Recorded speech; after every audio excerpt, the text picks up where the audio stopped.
Welcome to SRS spoken English classes. మనం ఈరోజు క్లాసెస్లో జనరల్గా మనం డైలీ లైఫ్లో వాడే కొన్ని సాధారణ సంభాషణలు, అంటే మనము ఎదుటి వారితో కొన్ని కాన్వర్జేషన్ చేస్తుంటాం. మాటలు ఆ మాటలు అనేటివి ఏ విధంగా మాట్లాడాలి ఇంగ్లీష్లో అనేటివి మనం కొన్ని వాక్యాలు ఈరోజు వీడియోలో చూద్దాం. ఇవి మనకు డైలీ లైఫ్లో చాలా బాగా యూజ్ అవుతాయి. ఈ వాక్యాలు నేను చెప్పేతో పాటు మీరు కూడా పలుకుతగిన మీకు స్పోకెన్ ఇంగ్లీష్ అనేది స్పీడ్‌గా వస్తుంది. మీ నోరు అనేది బాగా తిరిగి మాట్లాడడానికి ఫ్లూయెన్సీగా మీకు ఉంటుంది. కాబట్టి నాతో పాటు మీరు కూడా మాట్లాడడానికి ఈ ఇంగ్లీష్ వర్డ్స్‌ని ప్రయత్నించండి. ఎప్పుడైతే మీరు ఈ ఇంగ్లీష్ వాక్యాలను నాతో పాటు మాట్లాడడానికి ప్రయత్నిస్తారో ఖచ్చితంగా మీరు సక్సెస్ అనేది అవుతారు ఈ స్పోకెన్ ఇంగ్లీష్‌లో. ఫస్ట్ చూసినట్లయితే హలో. ఒకసారి అందరూ పలకండి హలో. మరి ఈ విధంగా హలో అని ఎప్పుడని చెప్తామంటే ఎవరన్నా మనకు ఎదురైనప్పుడు మనకు తెలిసిన వాళ్ళు వాళ్ళతో మనం హలో అని చెప్తాం. తర్వాత మనం ఏం మాట్లాడాలి, హౌ ఆర్ యూ అని అడుగుతాం. మనకు ఎవరైనా తెలిసిన వాళ్ళు కనపడితే జనరల్గా మనం అడిగే విషయం ఏంటంటే ఎలా ఉన్నారు అని అడుగుతాం కదా, దాన్ని ఇంగ్లీష్లో హౌ ఆర్ యూ అని అడగాలి. How are you, how are you ఈ విధంగా మాట్లాడాలి. హౌ ఆర్ యూ అని అడగాలి, ఎలా ఉన్నారు మీరు అని. అప్పుడు ఒకవేళ ఎదుటివారు మనల్ని హౌ ఆర్ యూ అని అడిగితేనా సమాధానం మనం ఏ విధంగా చెప్పాలంటే I am fine, thank you, అంటే నేను బాగున్నాను అని చెప్పడం. ఏమని చెప్పాలంటే I am fine, thank you అని చెప్పాలి. ఎవరన్నా మనల్ని హౌ ఆర్ యూ అని అడిగినప్పుడు మనం సమాధానం రిప్లైగా మనం ఏం చెప్పాలంటే ఇంగ్లీష్లో I am fine, thank you. పలకండి మీరు కూడా I am fine, thank you ఈ విధంగా మాట్లాడాలి. మాట్లాడడం ద్వారానే మనకు ఇంగ్లీష్ అనేది ఫాస్ట్‌గా వస్తుంది. కాబట్టి వీలైనంత వరకు మీరు మాట్లాడడానికి ప్రయత్నించండి. ఈ వాక్యాలు కూడా ఎవరు లేకున్నా మీరు ఒకసారి నోటి ద్వారా పలకండి. ఊరికే కళ్ళతో చూసుకుంటూ పోతే మనకంత ఫ్లూయెన్స్‌గా ఇంగ్లీష్ మాట్లాడలేం. కాబట్టి ఖచ్చితంగా మాట్లాడండి. ఈ వీడియో చూస్తూనే మీరు ఈ వాక్యాలను గట్టిగా పలకడానికి ప్రయత్నించండి. నెక్స్ట్ చూద్దాం. What is your name? అంటే మీ పేరు ఏమిటి అని అడగాలనుకుంటే గిన వాట్ ఈజ్ యువర్ నేమ్ అని అడగాలి. మీ పేరు ఏమిటి అని ఎవరినన్నా మీరు అడగాలనుకుంటే మీరు ఇంగ్లీష్‌లో అడగాల్సిన వాక్యం ఏంటిదంటే వాట్ ఈజ్ యువర్ నేమ్. ఏమని అడగాలి? What is your name.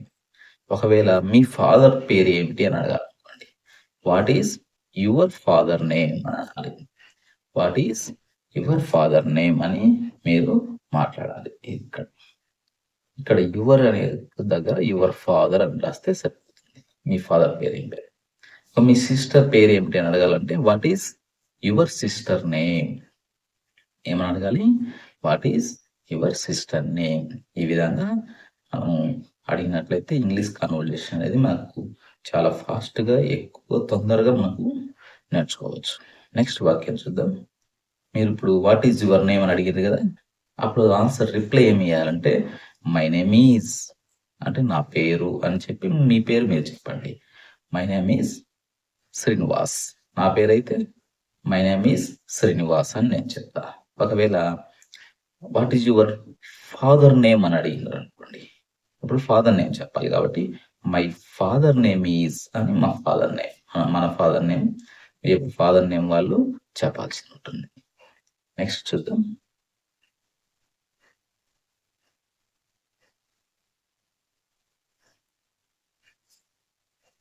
తర్వాత కొంతసేపు తర్వాత కాన్వర్జేషన్ జరిగిన తర్వాత వాళ్ళతో మాట్లాడి తర్వాత వెళ్ళిపోవడం, మనం ఎవరి దారిన వాళ్ళు వెళ్ళిపోతారు కదా, ఆ వెళ్ళిపోయేటప్పుడు మనం ఏం చెప్తాం?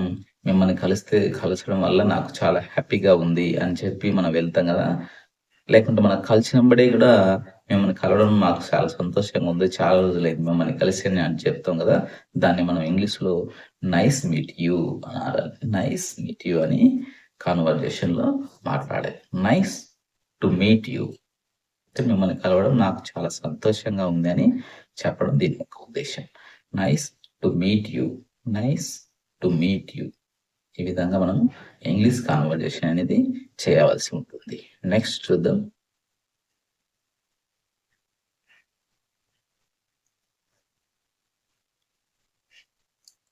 మన కాన్వర్జేషన్ అంతా అయిపోయిన తర్వాత మనము ఇంకా వెళ్తాం గదా! వెళ్ళేటప్పుడు మనం ఏం చెప్పాలి? మన ఫ్రెండ్‌కి గాని ఎవరితో అయినా గుడ్ బై అని చెప్తాం. ఏమని చెప్పాలి? గుడ్ బై అంటే ఇంగ వెళ్ళిపోతున్నామని. మీ మనకు జనరల్‌గా వాడాలి. గుడ్ బై అంటే మేమింక కాన్వర్జేషన్ అంతా అయిపోయింది. ఇంక నేను వెళ్తున్నా అని చెప్పడానికి గుడ్ బై అని చెప్పొచ్చు. గుడ్ బై చెప్పిన తర్వాత మళ్ళీ ఏం చెప్తాం? మళ్ళీ ఎప్పుడోసారి కలుద్దాం అని అంటాం గదా! మళ్ళీ కలుద్దాం అనే దానికి ఇంగ్లీష్‌లో సీ యూ లేటర్ ఏమని మాట్లాడాలి? See you later. See you later అని మనం మాట్లాడాలి.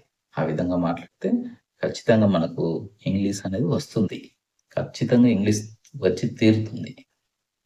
కాబట్టి ఫస్ట్ ఏం చేయాలంటే, ఇప్పుడు నేను చెప్పిన వాక్యాలన్నీ వీలైనంతగా మాట్లాడడానికి ప్రయత్నించండి. కాన్వర్జేషన్ మీరు వీలైనంతగా మాట్లాడడానికి ప్రయత్నించండి. ఒకవేళ మీరు మాట్లాడడానికి సిగ్గుపడుతుంటే గిన కనీసం మనస్సులో అయినా దీన్ని మనం ఇంగ్లీష్‌లో ఏ విధంగా మాట్లాడాలి? ఈ వీడియో చూసిన తర్వాత ఏ సందర్భంలో ఏ విధంగా మాట్లాడాలని ఒకసారి మైండ్‌లోనే రివ్యూ చేసుకోండి. అట్లా చేసుకుంటూ ఉండడం వల్ల ఆటోమేటిక్‌గా మీకు తెలియకుండా మీరు ఇంగ్లీష్ మాట్లాడేస్తారు. ఫస్ట్ ఆఫ్ ఆల్ మీకై మీరైనా మాట్లాడండి. నోటి నుంచి ముందు ఈ పదాలనేటివి రావాలి. కళ్ళతో చదివడం వేరు, నోటి నుంచి మాట్లాడడం వేరుగా ఉంటుంది. కాబట్టి ఖచ్చితంగా ముందు మాట్లాడడానికనేది ముందు ప్రయత్నించండి. ఎప్పుడైతే మీరు మాట్లాడడానికి ప్రయత్నిస్తారో అప్పుడే మీ సక్సెస్ అనేది ఉంటుంది. తర్వాత వాక్యం చూసినట్లయితే మనము ప్లీజ్ అంటే దయచేసి ప్లీజ్ మనం ఏదైనా రిక్వెస్ట్ చేస్తా ఉంటాం కదా! ప్లీజ్ నాకు ఇది ఇవ్వండి, ఇది ఇవ్వండి అని ఇట్లా మనం రిక్వెస్ట్ చేయడానికి ప్లీజ్ అనేది వాడతాం. తర్వాత మనకు ఎవరైనా ఏదైనా ఇస్తే అంటే అది హెల్ప్ చేయొచ్చు. వస్తువు ఏదైనా ఇస్తే మనం చెప్పాల్సింది వాళ్ళకు థాంక్ యూ చెప్తాం గదా! ధన్యవాదాలని తెలుగులో దాన్ని మనకు థాంక్ యూ అని చెప్పేస్తాం. థాంక్ యూ చెప్పడం వల్ల ఎదుటి వాళ్ళు హ్యాపీగా ఫీల్ అయితారు మన వైపు. అప్పుడు ఒకవేళ మనం థాంక్ యూ చెప్పినప్పుడు ఎదుటి వాళ్ళు మనకు థాంక్ యూ చెప్పినట్టండి. మనం నెక్స్ట్ చెప్పాల్సిన రిప్లై ఏంటిదంటే యూ ఆర్ వెల్కమ్ అని చెప్పాలి. You are you are welcome అని మనం మాట్లాడాలి. యూ ఆర్ వెల్కమ్ అంటే మీరు మళ్ళైనా మీకు సహాయం కావాలంటే మళ్ళీ అడగొచ్చు అని దానర్థం. మీకు ఎటువంటి సహాయం ఉన్నా మళ్ళీ అయినా అడగండి నేను తప్పకుండా చేస్తానని దీని యొక్క అర్థం. యూ ఆర్ వెల్కమ్ అంటే. ఓకే. నెక్స్ట్ మనం వాక్యం చూద్దాం.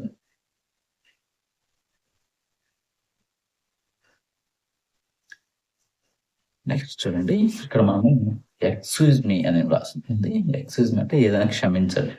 అంటే మనం ఏదైనా తప్పు చేసినప్పుడు పెద్ద తప్పేం కాకపోవచ్చు. చిన్నదైనా ఎక్స్‌క్యూజ్ మీ అనాలి. అంటే మనం క్షమించాలి. చిన్న చిన్న వాటికి కూడా మనం ఎక్స్‌క్యూజ్ మీ అని అడగడం వల్ల మనం ఎదుటి వారి వైపు పాజిటివ్‌గా ఉన్నట్టు గుర్తించవచ్చు. వాళ్ళు మనం చెప్పే మాటలు బాగా శ్రద్ధగా వింటారు. అదే విధంగా మనం ఐ యామ్ సారీ అని కూడా చెప్పొచ్చు. అంటే ఏదైనా మనం క్షమాపణ కోరితే ఐ యామ్ సారీ అని చెప్పొచ్చు. చిన్న చిన్న వాటికైతే ఎక్స్‌క్యూజ్ మీ అని చెప్పొచ్చు. ఈ విధంగా మనం ఇంగ్లీష్ కన్వర్జేషన్ వర్డ్స్ అనేటివి, వాక్యాలనేటివి ఈజీగా మనం వాడటం వల్ల మనకు స్పోకెన్ అనేది మనకు ఈజీగా వస్తుంది. ఖచ్చితంగా మీరు ఈ వాక్యాలు ఈ డైలీ లైఫ్‌లో వాడడానికి ప్రయత్నించండి. మనకు కొన్ని తెలుసు simple words yes, no. Yes అంటే అవునని, నో అంటే కాదని. మనం ఏదైనా అవును, కాదు అని రిప్లై ఇయ్యాలంటే యెస్, నో అనే పదాలు వాడాలి. ఒకవేళ అది మనకు యెస్ తెలియదు, నో తెలియదు. ఏం చెప్పాల్సింది తెలియనప్పుడు ఏదైనా ఒక విషయం గురించి ఎవరన్నా చెప్పమన్నప్పుడు మనకు బహుశా అది ఉండొచ్చు, ఉండకపోవచ్చు అనే ఆలోచనలు ఉన్నప్పుడు మనము మేబీ అని వాడాలి. ఇప్పుడు అంతకుముందు ఏదో ఒక విషయం జరిగినట్టు మిమ్మల్ని ఎవరైనా అడిగితే మీకు గుర్తుండదు. అప్పుడు మీరేం చెప్పొచ్చు మేబీ ఉండొచ్చేమో. అంటే మీకు గ్యారంటీ లేదు ఆ విషయంలో చెప్పడానికి కరెక్ట్‌గా. అందుకని మేబీ అని వాడతాం. మేబీ. ఒకవేళ పూర్తిగా మీకు తెలీదనుకోండి. ఐ డోంట్ నో అని చెప్తాం. మీకు పూర్తిగా ఒక విషయం గురించి ఎవరన్నా అడిగినప్పుడు, ఆ విషయం గురించి మీకు రిప్లై చేయడానికి మీకు దగ్గర సమాధానం లేకపోతే, మీరు మాట్లాడాల్సిన వాక్యం లైన్ ఏంటిదంటే ఇంగ్లీష్‌లో ఐ డోంట్ నో అని చెప్పాలి. ఇప్పుడు మీకు ఎవరన్నా ఒక అడ్రెస్ అడిగిండనుకోండి. దారి పడిపోతుంటే పలానా ఎల్లయ్య అడ్రెస్ ఎక్కడుంది? మీకు తెలిస్తే చెప్పండంటే, తెలిస్తే మీరు చెప్తారు. తెలియదనుకోండి ఐ డోంట్ నో అని చెప్పాలి. అంటే నాకు తెలియదని. ఏదైనా ఒకవేళ మీరు దారి ఉండిపోతుంటే ఈ స్టేట్ బ్యాంక్ ఎక్కడుందని ఎవరన్నా అడిగితే గిన మీకు తెలియదనుకోండి ఎక్కడుంది. అప్పుడు మీరేం చెప్పాలి సమాధానం? I don't know. నాకు తెలియదు. ఏదైనా ఒక విషయం మిమ్మల్ని అడిగినప్పుడు, ఆ విషయం గురించి మీకు తెలియకుంటే గిన మీరు మాట్లాడాల్సిన లైన్ ఏంటిదంటే ఇంగ్లీష్‌లో ఐ డోంట్ నో అని మాట్లాడాలి. Okay friends. మీకు ఈ వీడియో నచ్చినట్లయితే లైక్ చేయండి, షేర్ చేయండి. తప్పకుండా సబ్స్క్రైబ్ చేయండి. మరిన్ని వీడియోస్ కోసం మీరు ఛానల్ కింద కామెంట్ చేయండి. మీకు ఎటువంటి వీడియోస్ కావాలన్నా గూడా చేయడానికి ప్రయత్నిస్తాం. ఎక్కువగా మీరు వీడియో చూసి మీ లైఫ్‌లో మాట్లాడడానికి, మీ నిత్య జీవితంలో మాట్లాడడానికి ప్రయత్నించండి. అప్పుడు మాత్రమే మీరు సక్సెస్ అనేది అవుతుంది.